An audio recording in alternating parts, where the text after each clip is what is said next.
Contoh misalnya itu yang berbalas pantun. Penasaran juga sih, Bu. Yang ada penggunaan properti digital PSSI. Sementara akunnya akun pribadi.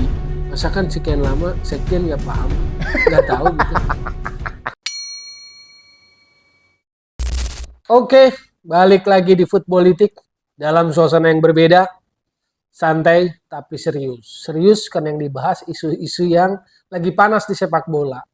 Seperti biasa, ada kawan saya Budi Setiawan, Football Institute, yang dalam beberapa bulan terakhir mengocok hawa panas jagat sepak bola Indonesia.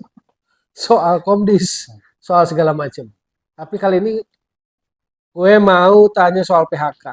Bud, PHK kan normal ya di organisasi olahraga lah. PSSI juga berkali-kali. Kita ngalami juga kan PHK. Boro-boro di assessment dikasih pesangon ya Bud. Surat tanda cinta aja gitu lah. Diantar kurir. Diantar kurir. Oke lah kan. Jadi normal di PSSI atau lumrah gitu loh. Nah pertanyaannya kan pasti tujuannya efisiensi. Kalau itu kegemukan misalnya. Tapi menurut lo ada yang lain lagi nggak Bud? Alasan-alasan lain, pertimbangan-pertimbangan lain lah. Lebih tajam misalnya. Gitu. Oke. Di luar yang manajerial gitu yang tadi itu. Ya, transformasi itu kan judul lah. Ya, ya, ya. Itu kan judul bahwa ini ada transformasi sepak bola bukan hanya terkait liga dan tim nasional tapi juga organisasinya. Ya. Dan PHK ini bukan yang pertama kali terjadi di PSSI. Betul. Ketika dulu tahun 2013 setelah selesai dualisme antara Joel Arifin dengan Lanyala bersatu, normalisasi itu ya. Ada PHK karyawan zamannya Pak Nurdin Halid. Yes. Jumlahnya sekitar 30 lebih. Gue juga terlibat di situ dalam proses asesmennya. Waktu itu kita kerjasama sama UI untuk melakukan asesmen kepada karyawan. Nah, di 2016 pun ketika Edi Rahmayadi terpilih, terjadi juga PHK, tapi tidak massal, sektoral. Hanya lebih kepada ya level direksi lah ya. Yang lama-lama ya. Lama-lama yang dianggap sebagai ring satunya ketua umum terdahulu, kena pangkas. Nah, 2013 yang PHK ada yang sebagian dibayar, PHK-nya ada yang sebagian tidak. 2016 sama sekali tidak ada pesangon. Oke. 2019 ketika Pak Iwan Bule masuk, ada beberapa timnya Pak Edi yang memang tergusur. Lalu masuk juga orang-orang barunya Pak Iwan Bule. Iya. Jadi itu proses hal yang lumrah terjadi. Bahkan ketika zaman itu, ya ketika duduk ya langsung terjadi proses pergantian. Langsung ya? Langsung. Tidak serta-merta? Tidak serta-merta. Erick Thohir ini kalau nggak salah terpilih 2022. Yes, Maret. 2023. 2023. Bulan Maret. Nah, artinya ada 1 tahun. Ya. Menunggu terjadinya pergantian lah. Efisiensi itu. Jadi pertama ini adalah hal yang normal terjadi dan tentu ya sebagai ketua umum tentu ingin dia bekerja dengan anak buah yang memang dipercaya. Jadi itu kuncinya satu. Ini hal yang lumrah, ini hal yang wajar, tidak perlu dibesar-besarkan. Tapi memang dalam proses PHK ini bukan cuma sekedar memecat orang, tapi ada game besar. Ini analisisnya ya? Ini semua. Analisisnya ini ya? Ya. Game besar itu apa? Game besarnya ya dimensi politik organisasi. Kemarin kan sebetulnya kan kita melihat ada dinamika kan antara mantan direktur media dengan ex-Korea Sinulinga, semua saling buka-bukaan bohong segala macam. Berbalas pantun. Tapi nggak berlanjut. Nggak berlanjut. Entah kenapa tiba-tiba Eko-nya kayak mundur gitu. Sebenarnya kan sayang juga. Artinya apa yang dituduhkan oleh Eko terhadap PSSI lalu dibantah oleh Arya Sinulinga bahwa ada orang-orang media yang menjual properti PSSI untuk kepentingan pribadi itu tidak dilawan. Artinya kan kita bisa berasumsi bahwa itu betul terjadi kalau tidak ada bantahan ya. Itu salah satunya. Walaupun sebetulnya ada banyak cerita lah Wel ya bahwa kenapa ini sampai terjadi assessment karena memang ya luar biasa juga sih. Ininya ya. Misalnya apa ya? Misalnya gaji OB. Gaji lah. Misalnya gaji. Gaji OB berapa sih kira-kira kalau dalam bayangan lo? Ya UMR lah atau di atas UMR lah. Kita pakai standar UMR DKI 5 juta. Ya. Gaji OB di PSSI itu 10 juta setiap bulan, Bel. Yang benar. Betul. Betul. 10 juta, bahkan lebih. OB itu? OB itu. Jadi itu strukturnya kenapa bisa sampai 11 juta? Satu 5 juta sekian untuk gaji pokok. Ya. Tapi ada juga untuk overtime, lembur, yang nilainya itu bisa hampir setengah kali gaji. Wow.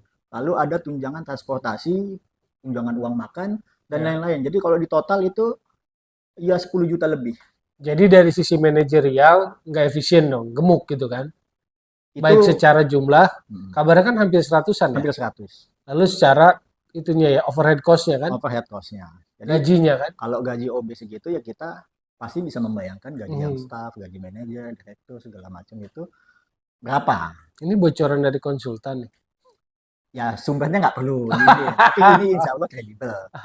Gitu ya. Ah. Kadangnya ya, bidang teknik tuh ada namanya tercantum atau indikator kerjanya nggak kelihatan, tapi gaji juga terus jalan ya. Betul. Payroll gajinya. Bahkan ada juga SDM yang pada saat zamannya Pak Iwan Bule masuk dan sekarang juga masih ada di PSSI tidak pernah masuk kantor, itu juga masih digaji. Oh gitu. Makanya assessment itu dilakukan untuk mengukur berapa uang yang keluar dengan pencapaian kinerja. Kalau dari sisi aspek politik ada nggak, Bud? Politik organisasi lah, terkait ada orang-orang di dalam itu kan gitu. Ya kita kan tahu sama tahu lah ya. Apalagi sebagian besar yang kena PHK ini kita pernah satu tempat kerja dengan mereka. Pernah bekerja sama juga, pernah kerja bareng juga.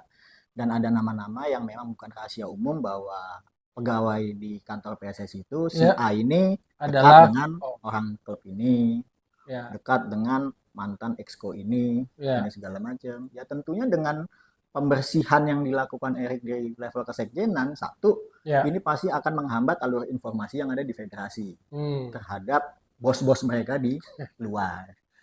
Oke, kalau peka tuh nangkep tuh.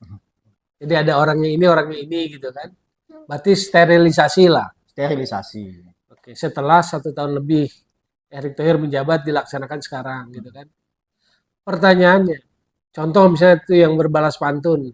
Penasaran juga sih, Bud. Yang ada penggunaan properti digital PSSI. Sementara akunnya akun pribadi. Masa kan sekian lama sekjen nggak paham, Bud? Nggak tahu gitu.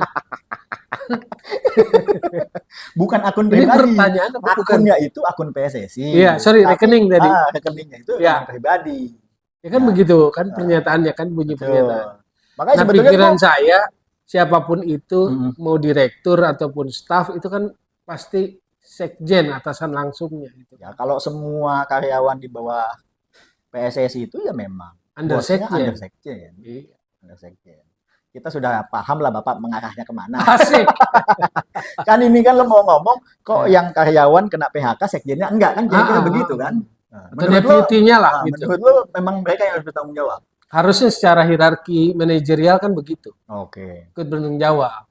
Tapi kalaupun enggak, saya yakin ada cara lain gitu. Kabarnya hari ini juga ada cara lain yang sedang dilakukan ya Bud ya.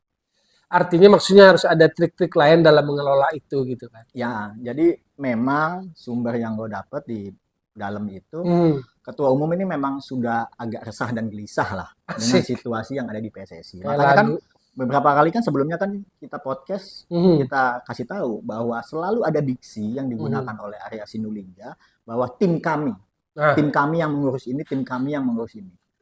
Seolah-olah tim itu bukan PSSI. Jadi ada tim lain ada maksudnya? Tim lain. Oke. Ada tim lain. Nah, pertanyaannya kenapa tim lain itu dipakai? Apakah tidak percaya dengan kualitas kapasitas kemampuan orang-orang yang ada di PSSI atau bagaimana? Jadi itu menjadi salah satu garis bawah lah. Kenapa selalu disebut tim lain itu? Lalu yang kedua, ini ada ketidaknormalan yang dianggap oleh ketua umum atau orangnya ketua umum lah kita bilang begitu,